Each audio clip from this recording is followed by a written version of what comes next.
He will literally farm out his children to advance a talking point. A cynical little weasel. If JD Vance was my dad, I too would renounce God.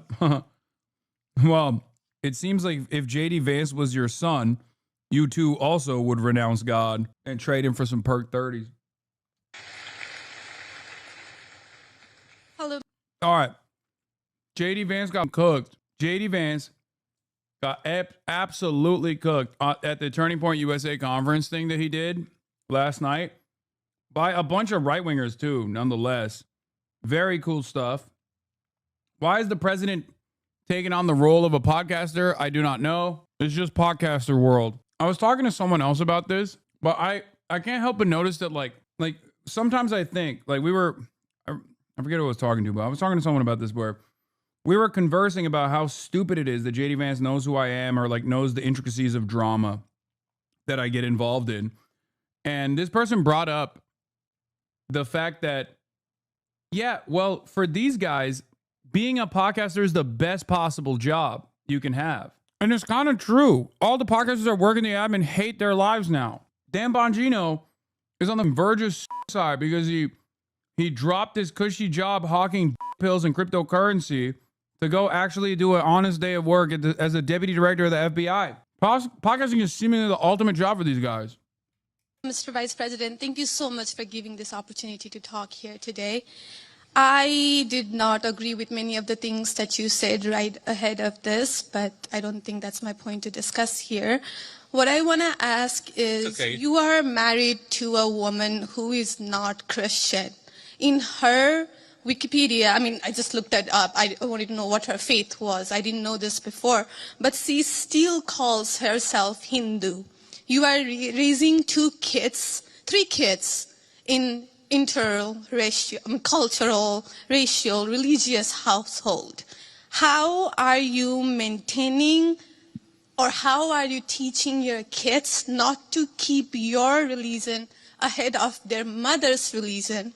Or how are you teaching them that your kind, they're that kind who got here just a few years or few decades ago is different or is better than your mom's kind who got here just a generation before? How are you balancing that? And when you talk about too many immigrants here, when did you guys decide that number? Why did you sell us a dream? You made us spend our youth. What do you mean? What the fuck is this question? She's popping off, dude. My queen. Chatters give no grace to someone whose second language is English. Calm down and listen to her words. She's saying you got an Indian wife who's not Christian, and you're out here kicking big game about Christian nationalism and how immigrants are bad. Like, how do you educate your children on that? It doesn't make any sense. Our wealth in this country and gave us a dream. You don't owe us anything. We have worked hard for it. Then how can you as a vice president stand there and say that we have too many of them now and we are going to take them out to people who are here rightfully so by paying the money that you guys asked us? You gave us the path and now how can you stop it and tell us we don't belong here anymore? And one more thing, I'm sorry, one more thing. Sure. Do you have to There's a lot there. I don't know if I'm going to remember all this, but yeah, I will try. I'm sorry. I had to say all of this, and please take it with due, I'm saying all of this with due respect. Go ahead. Please. I have no intention of causing a scene here or anything, but... We're not close to causing a scene, don't worry. But we talked about Christianity, all of this. I'm not even Christian, and I'm here standing to show support. Why are we making Christianity one of the major things that you have to have in common to be one of you guys, to show that I love America just as much as you do? Why is that still a question? Why do I have to be a Christian? Okay, so there was a lot there, and I'm going to try to respond to as much of it as I can. So on the question of immigration, so first of all, I can believe that we should have lower immigration levels, but if the United States passed a law and made a promise to somebody the United States, of course, has to honor that promise. Nobody's talking about that. I'm talking about people who came in violation of the laws of the United States of America, and I'm talking about in the future reducing the number of people. Sorry, what? May I continue on that? Because when you just said you are not stopping with the people who came here legally, right? But you are pushing out policies that hurt us. And these policies are not even solving the problems. These policies are just creating chaos. Ma'am. Okay, so again, I'm gonna finish answering the question, and then if I've answered all 9 of your questions in less than 15 minutes, then we can keep on going. We got to have a little fun, right? So here's the thing. I can believe that the United States should lower its levels of immigration in the future, while also respecting that there are people who have come lawful immigration pathways that have contributed to the country. But just because one person or 10 people or 100 people came in legally and contributed to the United States of America, does that mean that we're thereby committed to let in 1 million or 10 million or 100 million people a year in the future? No, that's not right. We cannot have, I'll go and finish, we cannot have an immigration policy where what was good for the country 50 or 60 years ago binds the country inevitably for the future. There's too many people who want to come to the United States of America, and my job as vice president is not to look out for the interests of the whole world, it's to look out for the people of the United States. Now,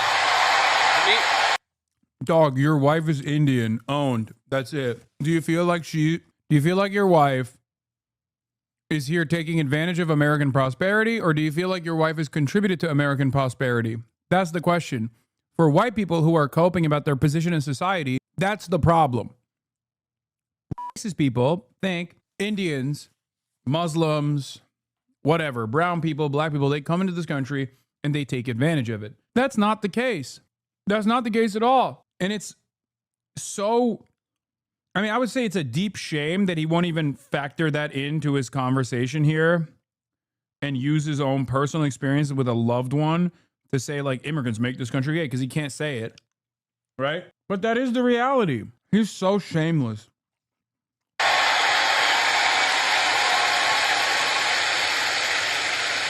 Now, you asked a personal question about our interfaith household, and yes, my wife did not grow up Christian. I think it's fair to say that she grew up in a Hindu family, but not a particularly religious family in either direction. In fact, when I met my wife, we were both, I would consider myself an agnostic or an atheist, and that's what I think she would have considered herself as well. You know, everybody has to come to their own arrangement here. The way that we've come to our arrangement is she's my best friend. We talk to each other about this stuff. So we decided to raise our kids Christian. Our 2 oldest kids who go to school, they go to a Christian school. Our 8-year-old did his first communion about a year ago. That's the way that we have come to our arrangement. But, thank you. My 8-year-old was also very proud of his first communion. Thank you, guys. I'll tell him that Old Miss wishes him the best. But I think everybody has to have... It's so fake. When Hundo P, his kids are going to be atheists, dude. What a silly, stupid game we play. Still in this day and age. Everything that this man does is calculated. He is the biggest brown noser of all time. He will literally farm out his children to advance a talking point. A cynical little weasel. If JD Vance was my dad, I too would renounce God. Well, it seems like if JD Vance was your son, you too also would renounce God and trade him for some perk 30s. Classic. This own conversation when you're in a marriage. I mean, it's true for friends of mine who are in Protestant and Catholic marriages, friends of mine who are in, atheist and Christian marriages. You just got to talk to the only advice I can give is you just got to talk to the person that God has put you with, and you've got to make those decisions as a family unit. For us, it works out. Now, most Sundays, Usha will come with me to church. As I've told her, and I've said publicly, and I'll say now in front of 10,000 of my closest friends, do I hope eventually that she is somehow moved by the same thing that I was moved in by church? Yeah, I honestly do wish that, because I believe in the Christian gospel, and I hope eventually my wife comes to see it the same way. But if she doesn't, then God says everybody has free will, and so that doesn't cause a problem for me. That's something you work out with your friends, with your family, with the person that you love. Again, one of the most important Christian principles is that you respect free will. Usha's closer to the priests who baptized me than maybe I am. They talk about this stuff. My attitude is you figure this stuff out as a family and you trust in God to have a plan and you try to follow it as best as you can. And that's what I try to do. I want to make a...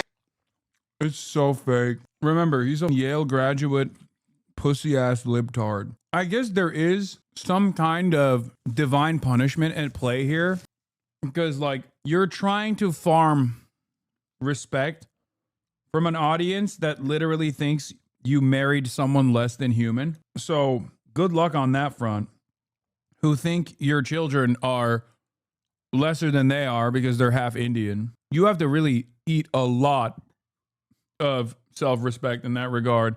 It's probably even harder than doing this whole routine about Christianity and how you found God. You know what I mean? Final point.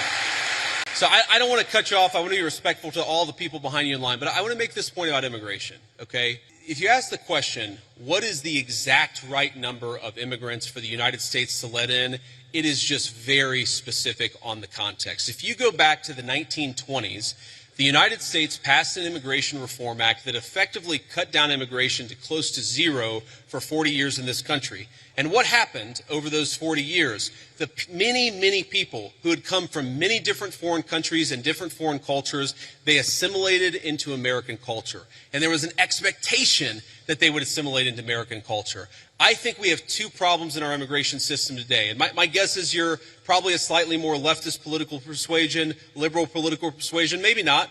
But here's the thing.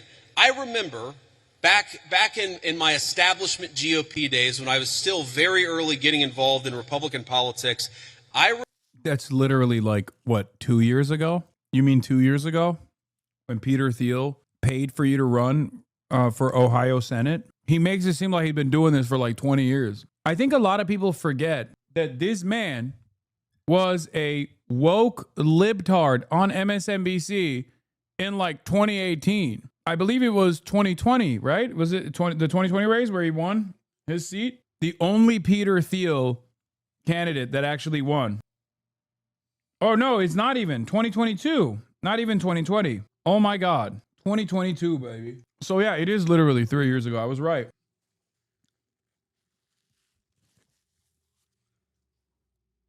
How incredible. Like, his wife married Usha, my queen, married a guy who wrote a famous book that liberals love to consume about how the white working class are fucking stupid hicks with so much hatred in their hearts that they voted for Donald Trump because they're a bunch of racist, irredeemable, monstrous hicks. And then she had to sit there and watch him go on every fucking neo-Nazi podcast for the next like 3 years, 4 years, only to become the vice president of Donald Trump. Because remember, these are people that are Yale graduated.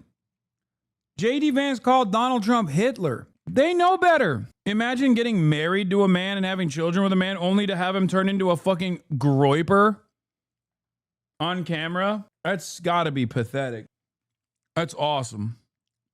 You're like, hey, remember when we were at Yale and we were both woke? What the fuck happened? And he'll obviously present that as like serious character development. That's one of the... Dude. Here is another instance where it doesn't take much to grift to the right. Here's a guy who literally called Donald Trump Adolf Hitler, alongside RFK Jr., by the way, who also called him Adolf Hitler. And both have... Here's a guy who spent his entire career getting liberals to give him money, only to turn around and be like, I love Donald Trump, that's it. And everybody is like, oh, that's perfect. He loves Donald Trump, he said it, that's it. There is no version of this on the opposing side.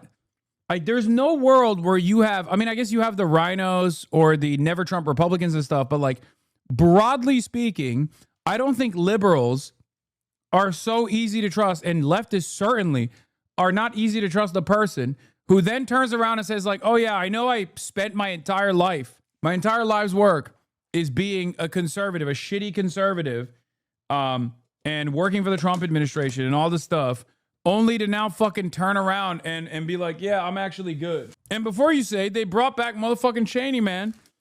Yeah, and it failed. I don't think liberals are as, I mean, with George W. Bush, maybe, but I don't think liberals are as open-minded to this kind of stuff as the Republicans are, is what I'm saying. And the left certainly is not. The left is not. Remember a conservative think tank person who told me that one of the reasons why immigration was really good is that if you had enough diversity in a country, people would mistrust each other and they wouldn't join labor unions. Okay? So when I see a lot of left-wing people who theoretically support organized labor saying we need to flood the country with a limitless number of immigrants, they're unwilling to set any limitations on it. My response to that is you are destroying the very social trust on which American freedom and prosperity was built. And that is really important. So the honest answer to your question, what is the exact number of immigrants America should accept in the future? Right now, the answer is far less than we've been accepting. We have got to become a common community again, and you can't do that when you have such high numbers of immigration, which is one of the reasons why we have the immigration policy we do. Thank you. Next. Thank you. Thank you for the opportunity to speak. I'm a Christian man, and I'm just confused why that there's this notion that we might have owe Israel something, or that they're our greatest ally, or that we have to support this multi-hundred-billion-dollar foreign aid package to Israel to cover this, to quote Charlie Kirk, ethnic cleansing in Gaza. I'm just confused why this idea has come around, considering the fact that not only does their religion not agree with ours, but also openly supports the prosecution of ours. Yeah, so That's a groiper. Oh, here we go. We got the groipers. They're groiping up. They're groiping all up and down. Groipers didn't get their notes from King Groiper that you can't go that hard on Jews anymore because you want to be a part of the Republican infrastructure.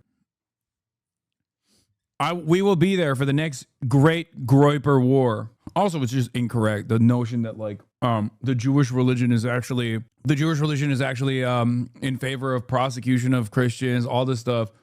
It's all unimaginable, nonsensical garbage. It is a persecution fetish advanced over and over and over again. It's just dumb as fuck. Let's say a few things about this. First of all, when the President of the United States says America first, that means that he pursues the interests of Americans first. That is our entire foreign policy. And that doesn't mean that you're not. Israel spit on Christians? Could he mean this? Yeah, that's Israel, dude. That's Israeli settlers in the fucking West Bank. The fuck that got to do with... Brother, if you live in a multicultural society, if you live in like New York, or you live in fucking Los Angeles or some shit, like that's not... If you think that that's what the average American Jew is doing or thinking, you are the most delusional person on the planet. Please. You're comparing a literal ethno-religious supremacist nation and some of the most fundamentalist weirdos within the ethno-supremacist religious, ethno-religious supremacist religious nation to fucking what Jews do broadly, or even beyond that, what Judaism actually wants. That's the funniest thing, is like these guys, they can't even just be like, yo, Israel sucks, which is like the normal position. It's an understandable position to have. Israel does fucking suck. They have to be like, Israel sucks, but honestly, it's because of Judaism. It's because of the Jews. Israel sucks because it's comprised of Jews. And I read the Talmud, and the Jews are always saying we have to drink the blood of Christian children. Like all this shit. It's just so fucking dumb. Be normal. Not going to have alliances, that you're not going to work with other countries from time to time. And that is what the president believes, is that Israel, sometimes they have similar interests to the United States and we're going to work with them. In that case, sometimes they don't have similar interests to the United States. When? Can you give me a moment under either Trump administration where Israel and American interests actually collided and America took action against Israel? At most, You made the Israeli fighter jets turn around after you had personally bombed Iran. That's it. You let Israel bomb Qatar 50 miles off your fucking U.S. Central Command base in Doha. That literally did happen. So it kind of feels like, especially, no, not USS Liberty, Chad. I'm talking about Donald Trump 1 and Donald Trump 2. Donald Trump is a bigger Israel dick rider than every other fucking American president, with maybe one exception in Joe Biden. Okay? Like, Joe Biden is a real ass ultra Zionist. Okay? But as far as like who, in terms of policy, has rode Israel's dick the hardest, it's not even a question. Both of these fucking administrations, Donald Trump has dick rode Israel so hard it turned into dust. That's what Israel dick turned into, dust. That's how hard Trump rode it. He quite literally set the stage for October 7 to happen by completely writing out the Palestinians from the conversation and trying to move forward with normalizing relations between Israel and all the Gulf states. It is fucking ridiculous. The question veers into anti-Semitic territory at the end, and Vance's own answer involves some prose or propaganda, but I can't imagine any of this exchange happening a decade ago. Yeah. Politely disagree. This has been a paleocon thing for decades. Hate sending money to Israel. Don't like that it's filled with Jews. Also see it as a model for a white American ethno-state. It's Pat Buchanan's beat. Sure, but paleocons were marginalized for decades. You never see a VP fielding or answering questions like this. Yeah. I think there's also an argument for Obama being more of a dick rider than both Biden and Trump because of how much they endlessly railed against him, calling him an anti-Semite and Jew hater, yet he literally gave him billions on his way out. No. The reason why they gave him shit is because Barack Obama was pro-Israel as every other president was, but he was very much at odds with Israel's interests when it mattered, and that's the reason why they fucking endlessly yelled at him and called him a Jew hater. The JCPOA was a moment where America was like, hold on, we're the superpower. We're going to deal with Iran ourselves. It's one of the only decent successes of his foreign policy accomplishments.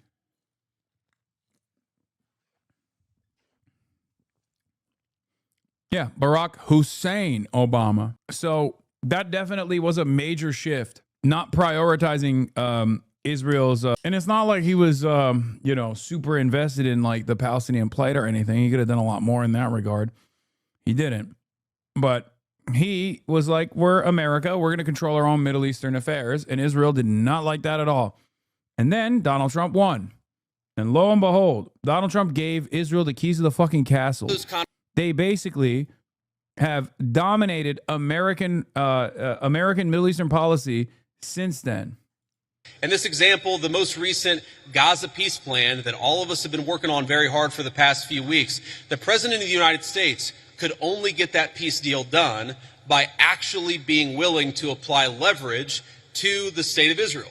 So when people say that Israel is somehow manipulating or controlling the President of the United States, they're not controlling this President of the United States, which is one of the reasons. Yeah, right. Donald Trump has Miriam Adelson's old ass fingers shoved so far up his asshole that she basically opens and closes his fucking mouth.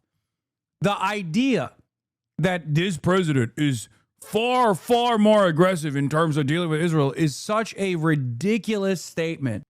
Miriam Adelson is resting her fucking old ass hands inside of Donald Trump's nussy, his neck pussy, when she doesn't feel like making Trump talk. Get the fuck out of here, dude. The major difference between Trump and Joe Biden is that even though they're both experiencing different stages of dementia, Donald Trump at least has some self-interest and he wants to do real estate developer deals. So the Gulf nations can sometimes cause him to moderate on his position. But that's it. Reasons why would be able to have some of the success that we've had in the Middle East. Now you ask about, sort of Jews disagreeing with Christians on certain religious ideas. Yeah, absolutely. It's one of the realities is that Jews do not believe that Jesus Christ is the Messiah. Obviously, Christians do believe that. There are some significant theological disagreements between Christians and Jews.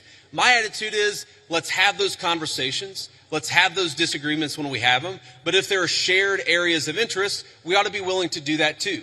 For example, one thing I really, really care about is the preservation of the Church of the Holy Sepulchre in Jerusalem. Christians believe.